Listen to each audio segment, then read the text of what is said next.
Christophe, what happened? So the foot broke while I was animating him. That was bound to happen because those wire legs are pretty weak. But I was hoping it would happen a little bit later.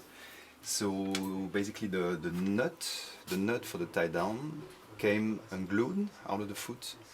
So I tried to fix it, but it's pretty ugly. I don't think it will hold. So I think I just have to build another leg. So I'm just going to take it out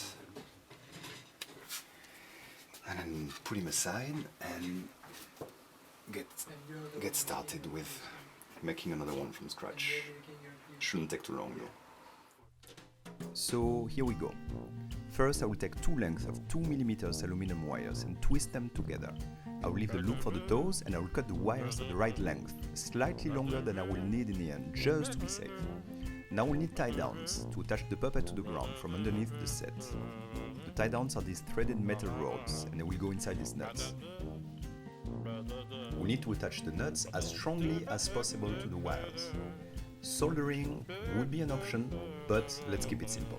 We'll need two tie downs, one for the toes and one for the heel.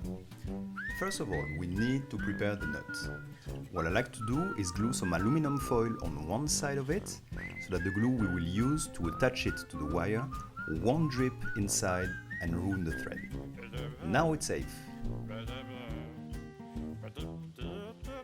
So I will start by unwinding the wires around the heel, to leave enough space for the nut to fit in.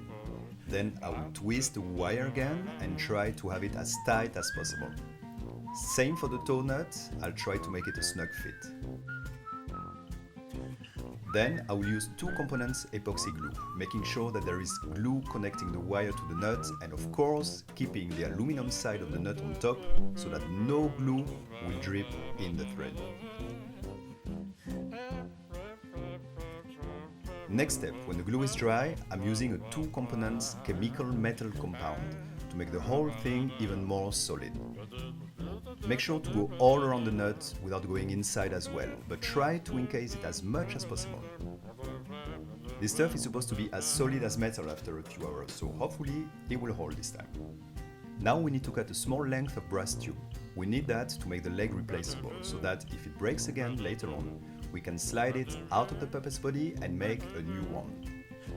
So now let's cut the wires slightly shorter than the total length of the leg. Let's flatten up the wire a bit so it will fit inside the brass tube. Check that it fits and that the length is the right length. Mix some epoxy glue again and apply it to the wire and inside the brass tube so it glues together nice and strong. Now we need to sculpt the leg around the armature. For that, I like to use Sculpey Mold Maker, which is much easier to use than latex or silicone. Just sculpt it the way you want it, bake it, and ta-da! Here it is, a nice animatable leg that you can bend as if it was made of latex. I left it a bit too long in the oven and it looks a bit burnt, but it will work just the same. All we need to do now is paint it with a mixture of acrylic and liquid latex so that the paint itself retains some elasticity and won't crack when we bend the leg. And a few layers later, here we go! We have a finished leg that is ready to go on the puppet. Thanks guys for watching, and sorry if I wasn't always super clear, so any question you might have, just write to us on our Facebook page and we'll get back to you ASAP. Bye for now!